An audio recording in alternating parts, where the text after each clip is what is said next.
Shalom, salam jumpa kembali dengan saya Pendeta Simon Petra Sihombing. Saudaraku, sebelum kita mendengarkan kebenaran firman Tuhan melalui renungan di pagi hari ini, marilah kita terlebih dahulu berdoa. Damai sejahtera Bapa yang melampaui segala akal, itulah yang memelihara hati dan pikiranmu di dalam Kristus Yesus Tuhan kita. Amin. Saudaraku terkasih, firman Tuhan renungan di pagi hari ini tertulis dari Imamat 19 ayat 18. Demikianlah firman-Nya.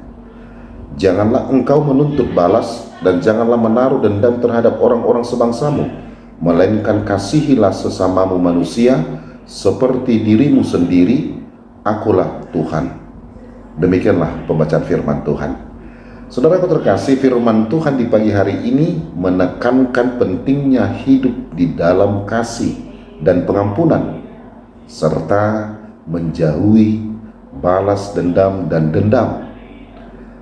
Ini adalah bagian dari hukum Musa yang diberikan Tuhan kepada bangsa Israel, dan prinsip-prinsip tetap relevan bagi kita hingga hari ini.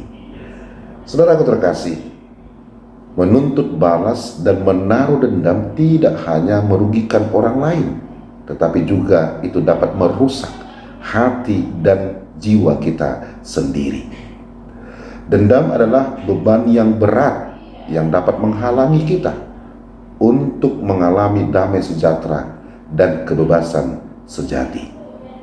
Untuk itulah saudaraku, Tuhan menginginkan kita untuk melepaskan beban ini dan hidup dalam kebebasan kasih dan pengampunan. Dengan tidak menuntut balas, kita menunjukkan kepercayaan kita bahwa Tuhan adalah hakim yang adil. Dia akan memberikan keadilan pada waktunya sendiri. Kita diajak untuk mempercayai bahwa Tuhan mengetahui semua hal dan akan bertindak dengan cara yang benar dan adil. Amin. Marilah kita berdoa. Terima kasih ya Tuhan untuk firman-Mu. Berkati kami senantiasa di tengah-tengah pekerjaan, pelayanan kami dan keluarga kami, dan jikalau ada dari antara jemaat-Mu, sahabat kami, kerabat kami mengalami sakit penyakit, Tuhanlah yang memberikan kesembuhan bagi mereka. Di dalam Kristus Yesus kami berdoa dan mengucap syukur kepadamu. Amin. Selamat beraktivitas, tetap semangat saudaraku. Tuhan Yesus Kristus memberkati kita semua. Shalom.